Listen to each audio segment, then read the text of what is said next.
शिवपुर नाम का एक छोटा सा गांव था।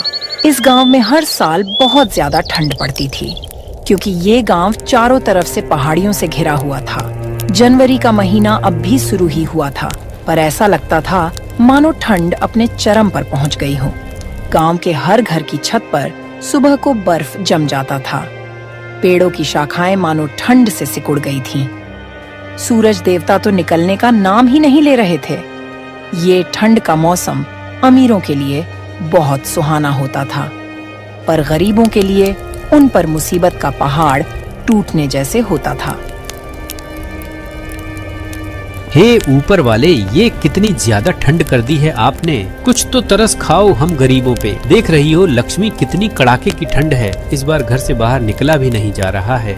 अजी सच कह रहे हो आप, इतनी ज्यादा ठंड तो पहले कभी नहीं देखी। पर इस साल तो ठंड कहर बरसा रही है। घर से बाहर जाओ तो ठंडी हवा शरीर को चीरती हुई निकल जाती है और पूरा शरीर थरथराने लगता है। देखो तो जरा सुनीता, सूरज भी जैसे आँख में चोली खेल रहा है। पूरे दिन कोहरा छाया रहता है। हाँ, ठंड ने तो सबकी हालत खराब कर दी है। इस बार आप काम पर कैसे जाओगे? अब तो आपको सुबह सुबह सेठ चपेटू राम की दुकान पर काम के लिए जाना होता है। हम तो फिर भी घर में रहकर आग सेक लेते हैं। अब क्या कर सकता हूँ सुनीता, काम तो करना ही पड़ेगा, चाहे कितनी भी ठंड हो। सेठ जी को तो कोई फर्क नहीं पड़ता, उनको तो बस काम से मतलब है, चाहे सर्दी हो या गर्मी। अच्छा ठीक है, मैं चलता हूँ, देर हो गई तो मालिक गुस्सा करेंगे।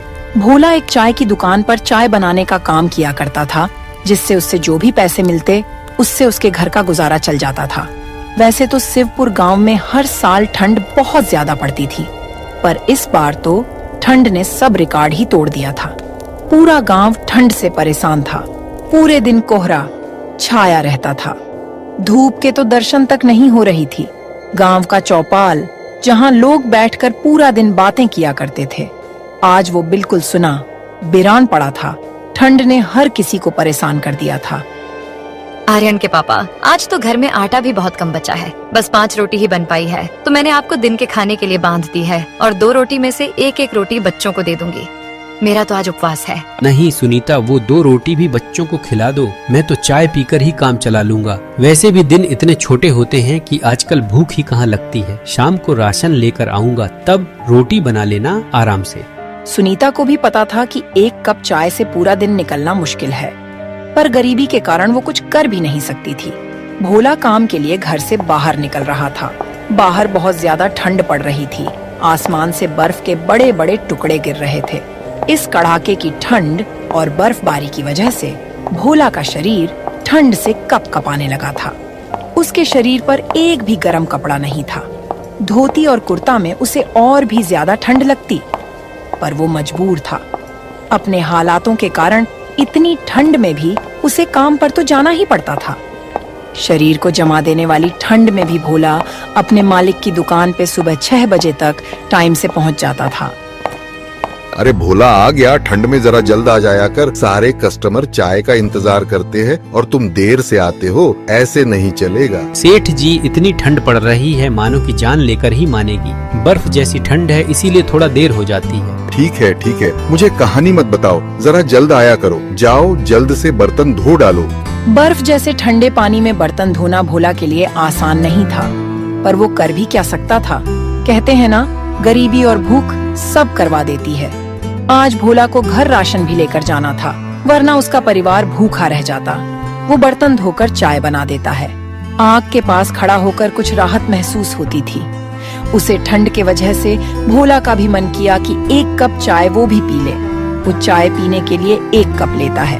वैसे ही उसका मालिक चपेटू राम उसे देख लेता है और गुस्से में बोलता है, भोला, तुम्हें यहाँ चाय बनाने के लिए रखा हूँ या चाय पीने के लिए? मैं खुद पूरे दिन में 1 चाय पीता हूँ, इस दुकान का मालिक होकर भी, और तू नौकर होकर चाय पिएगा। अब तक ना जाने कितनी चाय पी चुका होगा तू। आज तेरी दिहाड़ी से 2 कप चाय के पैसे काट लूंगा, तब पता चलेगा तुम्हें, और कल से मेरे यहाँ काम पर मत आना। नहीं मालिक, आज पहली बार चाय मैंने पिया है इस दुकान से। वो आजकल ठंड ज्यादा बढ़ने लगी है, मेरे पास गर्म कपड़े भी नहीं हैं, इसीलिए गलती हो गई। मालिक, अब ऐसा कभी नहीं करूँगा। आप मेरे पैसे मत काटिए, आज घर पे राशन तक नहीं है, बच्चे भूखे हैं मेरे मालिक। ये सब तुझे चाय पीने से पहले सोचना था। मैंने ठेका नहीं लिया है तेरे बच्चों के पेट भरने का। चल जा, अब काम कर, चुपचाप जाकर। बेचारा भोला पैसे कम मिलने की बात से परेशान था।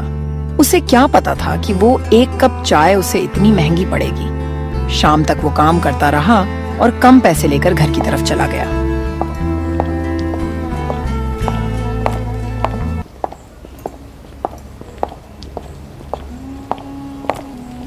उसने कुछ पैसों से घर का राशन लिया और घर आ गया।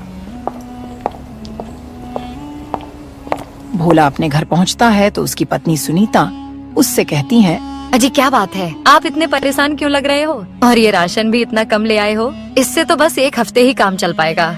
भोला सुनीता को सारी बातें बता देता है। सुनीता, मैं बहुत मजबूर हूँ। मालिक ने मुझे काम से निकाल दिया आज, क्योंकि मैंने एक कप चाय पी लिया था और तो और मेरे पैसे भी काट लिया, इसीलिए राशन कम ले आया हूँ। हे भगवान, तूने यह ठंड क्यों बनाई है? हम गरीबों का गुजारा कैसे होगा? अब क्या होगा जी, ऐसे सर्दी में कैसे गुजारा होगा हमारा? तुम परेशान मत हो, मैंने थोड़ा पैसा बचा लिया, यह लो, और बच्चों के लिए गर्म कपड़ा ले लेना। अजी आप अपने पास ही रखो और अपने लिए गर्म कपड़े ले लेना। हालत तो देखो जरा अपनी, इतनी ठंड में सिर्फ ये धोती कुर्ता ही है आपके पास। आपको भी तो ठंड लगती होगी। बच्चों के पास अभी पुराने कपड़े हैं, उनसे काम चल जाएगा। और मैं तो ज्यादातर चूल्हे के पास ही रहती हूँ, मुझे घर में इतनी ठंड नहीं लगती। आप तो बाहर काम करते हो।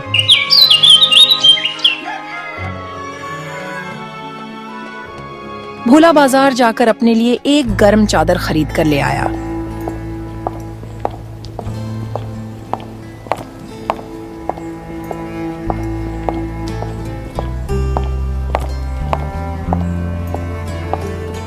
सुनीता जब खाना बनाती है तब बच्चे उसके पास ही बैठे रहते थे और आग तापते थे।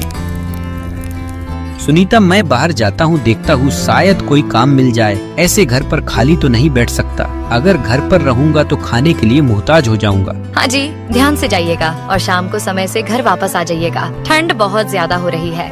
भोला घर से बाहर निकल जाता है। बाहर ठंडी हवा चल रही थी, पर भोला उसकी परवाह किए बिना बस चला जा रहा था कि कहीं तो उसे काम मिल जाएगा।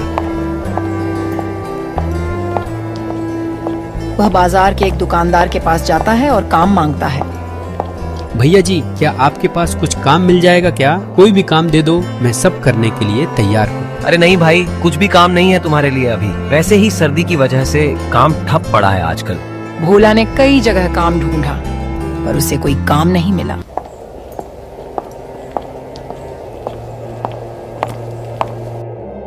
वो मायूस होकर एक पेड़ के नीचे बैठ गया। हे भगवान, अब क्या करूं? कोई काम नहीं मिल रहा। अब घर का गुजारा कैसे होगा? पैसे भी बहुत कम बचे हैं और राशन भी कुछ दिनों में खत्म हो जाएगा। भोला यह सब सोच ही रहा था कि तभी एक साधु बाबा उसके पास आते हैं। बेटा, क्या तुम मेरा थोड़ी सी मदद कर दोगे? मेरा कुटिया यहाँ से कुछ दूरी पर ही है। वो ठंड बहुत ज्यादा है और हवा भी तेज चल रही है, इसलिए मैं अब और ये लकड़ियाँ ज्यादा दूर तक नहीं ले जा पा रहा हूँ। मेरा लकड़ियाँ मेरे कुटिया तक पहुँचा दो बेटा, तुम्हारा बहुत बड़ा एहसान होगा। ठीक है बाबा जी, चलिए मैं आपका सामान आपके कुटिया तक पहुँचा देता हूँ। भोला साधु बाबा की लकड़ियाँ का गट्ठर अपने सर पर उठाकर उनके साथ चलने लगता है।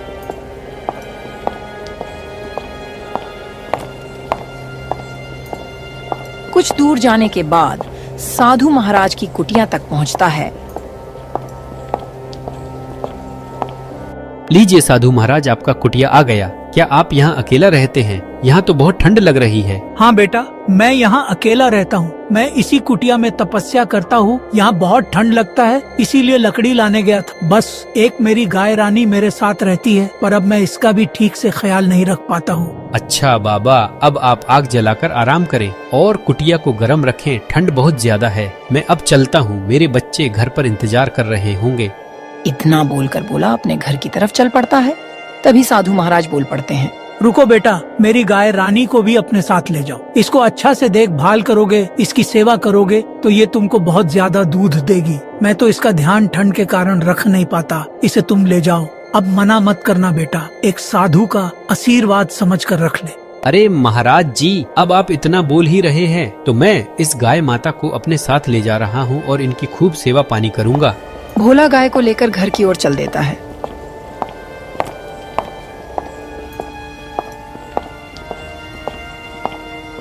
अजी ये गाय कहाँ से लेकर आए हो? भोला सुनीता को सारी बातें बता देता है। सुनीता, अब से ये हमारी गाय माता हैं और इनकी सेवा की जिम्मेदारी भी हमारी है। तुम जाकर खाना बनाओ, तब तक मैं गाय माता के लिए कुछ हरी घास लेकर आता हूँ। हो सकता है इन्हें रात में भूख लगेगी। तुम तब तक एक बाल्टी पानी पीला देना गाय माता को। भोला गाय के लिए चारा लाने जंगल जाता है।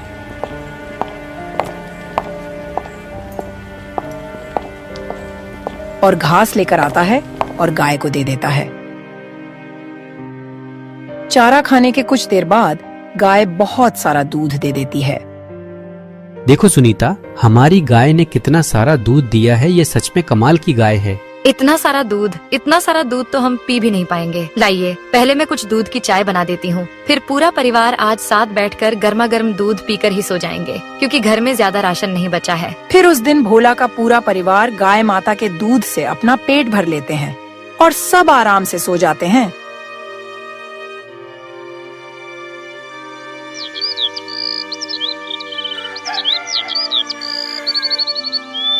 अजी, हमारे पास इतना सारा दूध हो गया है, क्यों ना हम चाय का काम शुरू कर लें। सर्दी का मौसम है, आजकल अच्छा चलेगा चाय का काम। हाँ सुनीता, तुम बोल तो ठीक रही हो, पर बाकी का सामान उसका क्या? उसके लिए पैसे कहाँ से आएंगे? अजी, आप कुछ पैसे मुखिया जी से उधार ले लो, काम चल जाने के बाद चुका देंगे। फिर भोला अगले दिन मुखिया के घर पैसे लेने जाता है। मुखिया बहुत ही अच्छा और दयालु इंसान था। भोला उसके घर जाकर बोला, मुखिया जी, वो मुझे आपसे कुछ काम था। अगर आप कुछ पैसे उधार दे देते तो बड़ी मेहरबानी होती। अब से मैं चाय का काम शुरू करने जा रहा हूँ, उसी के लिए चाहिए थे। देखो भोला, मैं जानता हूँ कि तुम एक ईमानदार और सच्चे इंसान हो, इसलिए मैं तुमको बिना किसी चीज को गिरवी रखे पैसे दे दूंगा। फिर मुखिया भोला को पैसे दे देता है। भोला पैसे लेकर घर आ जाता है।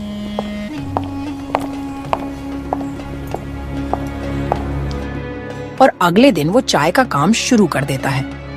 भोला इतनी अच्छी चाय बनाता है कि सब उसकी चाय के दीवाने हो जाते हैं। लगता था गाय माता के दूध से बनी चाय में कुछ जादू था। जो चाय पीता बस उसी चाय के गुण गाने लगता। इस तरह जो भी भोला की चाय पीता वो रोज उसकी दुकान पर आने लगा। अब भोला का चाय का काम बहुत तेजी से चलने लगा। उसकी दुकान पर चाय पीने वालों की लंबी लाइन लगने लगी। ये सब देखकर सेठ चपेटू राम को उससे जलन होने लगी। ये ससुरा तो बड़ा चालाक निकला। मैंने इसे काम से निकाल दिया तो इसने खुद की दुकान खोल ली। इसे तो सबक सिखाना ही पड़ेगा। सेठ चपेटू राम कुछ गुंडों को अपने पास बुलाता है और उनको भोला को परेशान करने के लिए पैसे देता है। ये ले लो पैसे और जाकर भोला को मजा चखा दो। उस भोला की इतनी हिम्मत कि मुझसे बराबरी करने की सोच रहा है। 2 कौड़ी का आदमी था और 2 कौड़ी का ही रहेगा। बड़ा आया सेठ बनने। गुंडे भोला की दुकान पर जाकर उसे धमकी देते हैं। फिर वो गुंडे भोला की दुकान की चाय पीने के लिए मांगते हैं। क्योंकि ठंड का मौसम था, भोला उन्हें चाय दे देता है।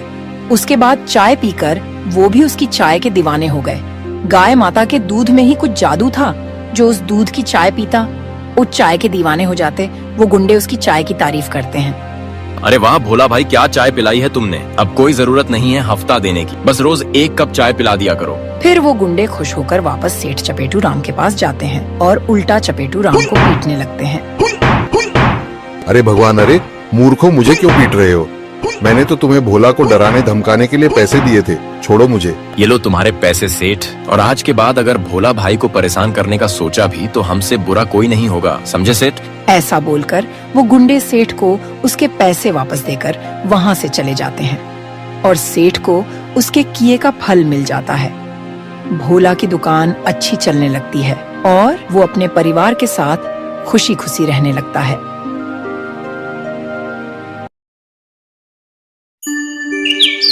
सर्दियों का समय था। पहाड़ों से घिरे एक छोटे से गांव खानपुर में कुछ गरीब बच्चे फटे पुराने कपड़े पहने एक जलती हुई आग के पास खड़े थे। उनके चेहरे ठंड से लाल हो गए थे। उसी गांव में रामू अपनी पत्नी गीता, बूढ़ी माँ और छोटे बेटे आर्यन के साथ एक छोटे से मकान में रहता था। रामू को अपने परिवार की पूरी जिम्मेदारी उठानी पड़ रही थी। वह अपने खेत में खेती करके अपने पूरे परिवार का गुजर बसर करता था। माँ ये आग कब तक जलती रहेगी? लकड़ियाँ तो खत्म हो गई हैं। बेटा, जितनी लकड़ियाँ थीं सब इस्तेमाल हो चुकी हैं। अब मेरे समझ में नहीं आ रहा है कि मैं क्या करूँ, सभी लकड़ियाँ खत्म हो चुकी हैं। माँ मेरे हाथ सुन्न हो रहे हैं और मुझे बहुत जोर से ठंड लग रहा है। आजा मेरे पास बैठ, मेरी साड़ी में छिप जा। तेरे पापा अभी कुछ उपाय करते होंगे और तुम्हारी बूढ़ी दादी की भी ठंड से तबीयत खराब हो रही है। कुछ देर बाद रामू कुछ लकड़ियाँ लेकर घर आता है। गीता, यह लो कुछ लकड़ियाँ, इसे जल्द से जला दो और माँ को भी बुला दो और सभी लोग इसे जलाकर हाथ पैर सेक लो। बाहर बहुत ठंड है, सभी की हालत खराब है। धन्यवाद पिताजी, ये ठंड तो जैसे जान लेकर ही मानेगी। ऐसी बात नहीं है, मैं हूँ ना। इस ठंड से बचने के लिए कुछ न कुछ अच्छा करूँगा। तब तक तुम आग ताप लो। पिताजी यह ठंड तो अमीरों के लिए खुशियों का मौसम होता है, लेकिन ये ठंड गरीबों के लिए तो काल बन गई है। हाँ बेटा, तुम सही कह रहे हो, लेकिन हम कर भी क्या सकते हैं। गांव के कुछ बुजुर्ग और नौजवान चौपाल पर इकट्ठा हुए थे। ठंडी हवाएं उनके चेहरे पर चोट कर रही थी। वे आग ताप रहे थे।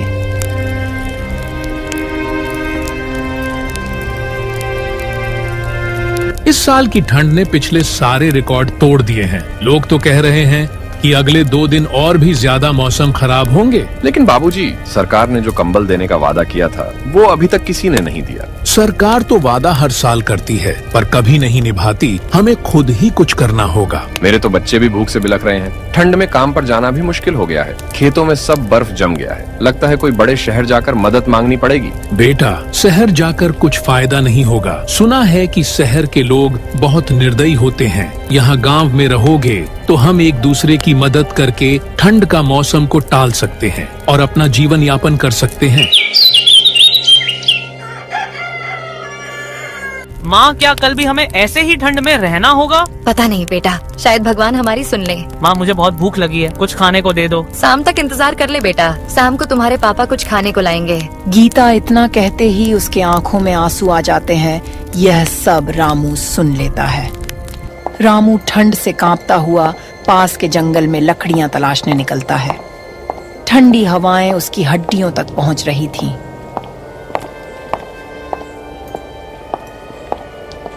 मैं अपने परिवार को और दुखी नहीं देख सकता। पहले कुछ लकड़ियाँ लाऊंगा और उसके बाद कुछ खाने का इंतजाम करूंगा। कुछ ना तो कुछ लकड़ियाँ मिल ही जाएंगी। वह जंगल जाकर सूखी टहनियां इकट्ठा करता है। अचानक उसका पैर बर्फ में फिसल जाता है और वह गिर जाता है। उसकी आवाज सुनकर पास के लकड़हारा भोला उसकी मदद के लिए आता है। अरे रामू, इतनी ठंड में यहाँ क्या कर रहा है? क्या करूँ भाई, बहुत ठंड है, इसीलिए माँ के लिए लकड़ियाँ ले रहा था। हमारे पास कुछ नहीं बचा और कुछ खाने के लिए भी इंतजाम करना होगा। मैं बहुत तकलीफ में हूँ। चल मेरे साथ, मैं कुछ लकड़ियाँ और कुछ खाने को दूंगा। ठंड में ऐसे अकेले मत आना, यहाँ बहुत ठंड है।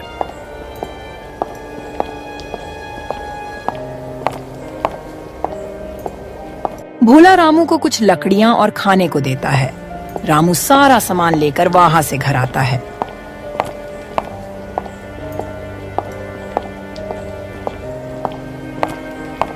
पिताजी कुछ खाने को लाए हैं क्या? बहुत जोर की भूख लगी है। हाँ बेटा, मैं भला तुम्हें भूखा रहने दूंगा क्या? ये लो और आपस में मिल बांट कर खा लो।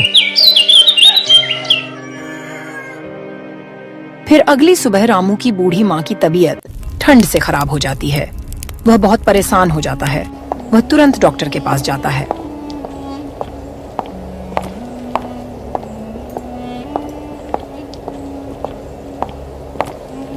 डॉक्टर साहब, आप जल्दी से चलिए मेरे घर। मेरी माँ की तबीयत बहुत खराब है। डॉक्टर रामू के घर तुरंत आता है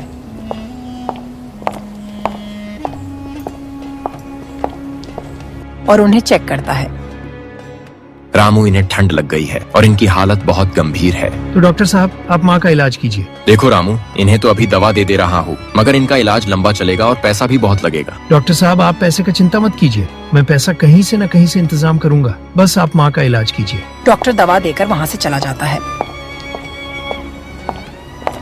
अजी, माँ जी के इलाज के लिए पैसे कहाँ से लाएंगे? हम लोग खाने के लिए मोहताज है, तो इलाज कैसे होगा? गीता, तुम सही कह रही हो, मगर मैं माँ को ऐसे नहीं छोड़ सकता। किसी तरह तो इलाज करवाना ही होगा। मेरे पास एक ही उपाय है, मैं अपना खेत को बेच दूंगा और माँ का इलाज करूंगा। आप तो ठीक कह रहे हैं, लेकिन खेत बेचना मुझे अच्छा नहीं लग रहा। लेकिन और कोई उपाय भी नहीं है। रामू अपनी माँ का इलाज के लिए खेत बेचने के लिए मजबूर हो जाता है। बेटा तुम क्यों सारा खेत बेचकर मेरे दवा में लगा रहे हो? मैं तो अब बूढ़ी हो चुकी हूँ। अगर तुम सारा खेत एक एक करके बेच दोगे तो तुम अनाज कैसे उगाओगे और खाओगे क्या? माँ, मैं आपको इस हाल में नहीं छोड़ सकता। खेत के अलावा मेरे पास और कोई उपाय भी नहीं है। माँ, मैं आपकी दवा हर हाल में करूँगा, क्योंकि आपने मुझे बचपन से ही मेहनत मजदूरी करके हमारा देखभाल किया है। खेत तो आज नहीं तो कल मैं मेहनत करके ले लूंगा, लेकिन आपको अगर खो दिया तो मैं अपने आप को कभी माफ नहीं कर पाऊंगा। अम्मा जी, आप ही तो हमारे जीने का सहारा है। अगर आपको कुछ हो गया तो हम लोगों का देखभाल कौन करेगा? कुछ दिन ऐसे ही बीतते हैं। ठंड का मौसम और बढ़ जाता है। सभी लोग अपने अपने घर में रहने लगते हैं। इसी बीच ठंड के कारण रामू की माँ का देहांत हो जाता है। फिर मानो रामू की तो पूरी दुनिया ही उजड़ गई थी। किसी तरह गांव की सहायता लेकर रामू अपनी माँ का अंतिम संस्कार कर देता है।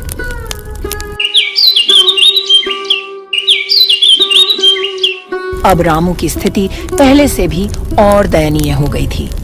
वह दोनों पति पत्नी अपना जीविका चलाने के लिए पास के ही गांव में एक सेठ जी के यहाँ काम करने लगते हैं। उससे जो कुछ भी मिलता वह दोनों पति पत्नी अपने बेटा आर्यन के साथ उसी में गुजर बसर करने लगते हैं।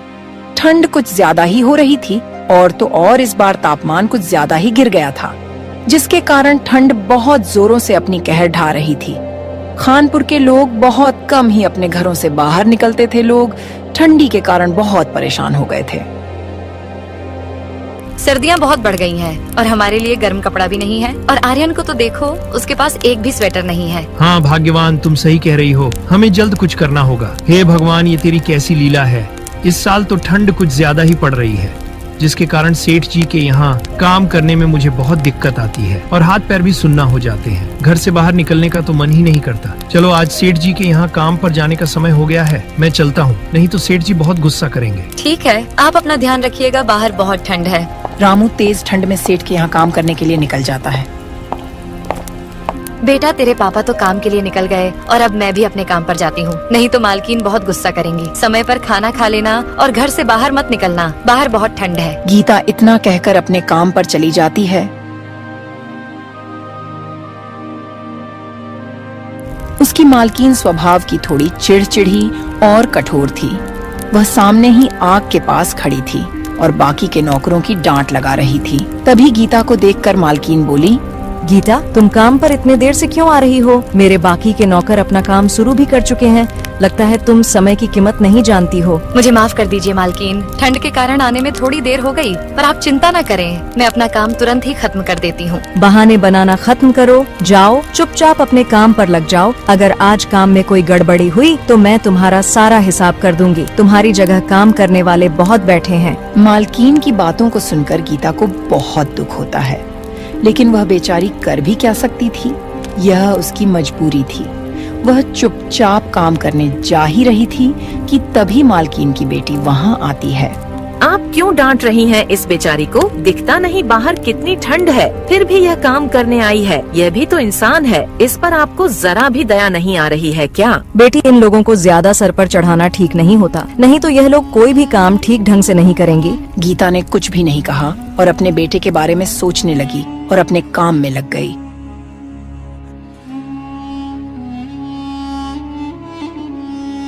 उधर रामू ठंड में कांपते हुए सेठ जी के खेत पर मजदूरी कर रहा था। सेठ मजदूरों पर बहुत कड़ी निगरानी रखता था। अरे ओ रामू, काम ठीक से कर, ठंड के बहाने आराम मत कर। तुम लोग काम कम करते हो और पैसा पूरा लेते हो। अगर आज मेरा काम पूरा नहीं हुआ तो मैं तुम लोगों को 1 रुपया भी नहीं देने वाला। नहीं सेठ जी, मैं तो पूरी मेहनत कर रहा हूँ। ठंड बहुत ज्यादा है, इसीलिए हाथ पैर सुन्न हो रहे हैं। लेकिन आप चिंता मत कीजिए, मैं आपका पूरा काम करके ही जाऊंगा। सुबह से काम करते करते रामू के हाथ पैर ठंड से अकड़ चुके थे और थकान उसके चेहरे पर साफ नजर आ रही थी। लेकिन उसे अपनी पत्नी और बच्चे की बहुत फिक्र हो रही थी, इसलिए वह इतनी ठंड में भी जी तोड़ मेहनत कर रहा था।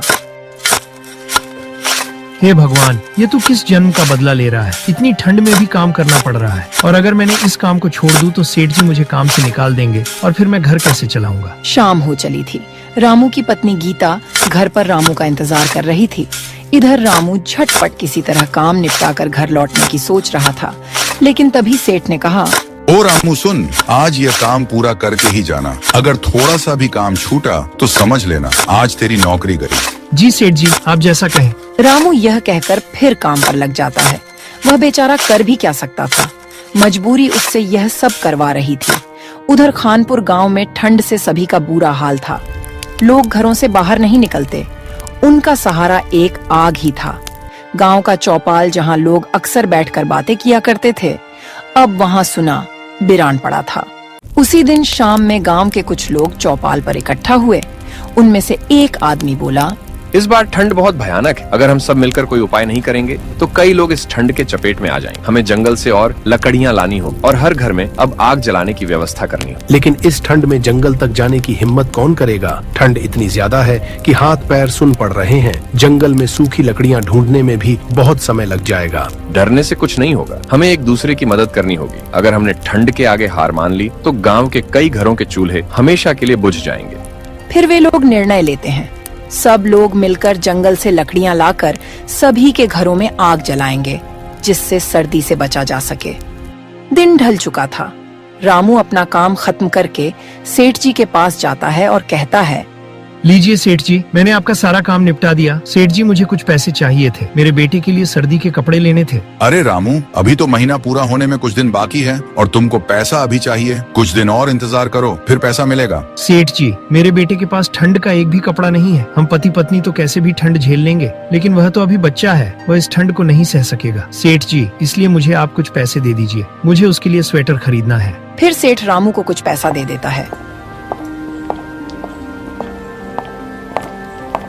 उसके बाद रामू अपने बेटे के लिए एक सुंदर सा स्वेटर ले लेता है और अपने घर ले जाता है। घर जाते जाते उसे रात हो जाती है।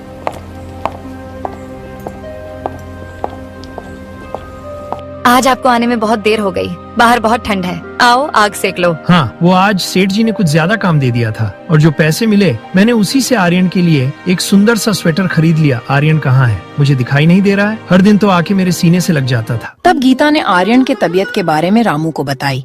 आज जब मैं काम से वापस आई तो इसे बहुत बुखार था। तब मैं डॉक्टर के पास गई। जाने पर पता चला कि वे कहीं दूर गए हैं, शाम तक आएंगे। अब जाओ ना, उन्हें बुला लाओ। आर्यन की तबीयत और बिगड़ती जा रही है। गीता, तुम चिंता मत करो, मैं अभी डॉक्टर के पास जाता हूँ और उन्हें लेकर आता हूँ। तब तक तुम आर्यन को आग के पास रखो और उसका ध्यान रखो। रामू यह कहकर डॉक्टर के घर की ओर निकल गया और सोचने लगा, आज काम से आने में देरी हो गई, जिसके कारण जंगल से लकड़ी भी न ला सका।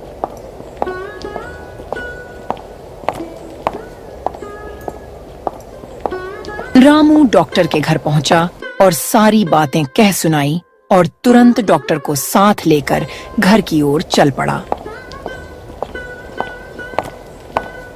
रामू चारों ओर से चिंताओं से घिरा उस भयानक ठंड वाली रात में बिना रुके चला जा रहा था।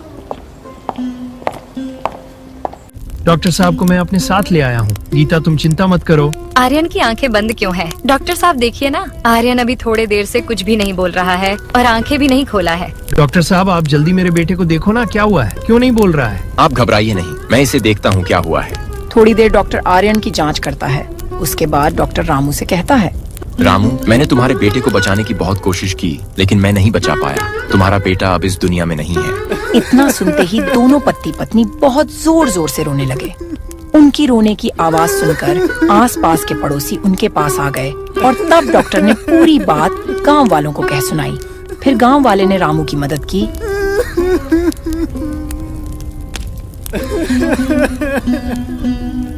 और रामू और गीता अपने कलेजे पर पत्थर रखकर अपना जीवन गुजर बसर करने लगते। दोस्तों, आपके घरों के आसपास कोई गरीब या जरूरतमंद दिखाई दे तो आप उसकी मदद जरूर करें। आपको ये कहानी कैसी लगी हमें कमेंट में जरूर बताएं।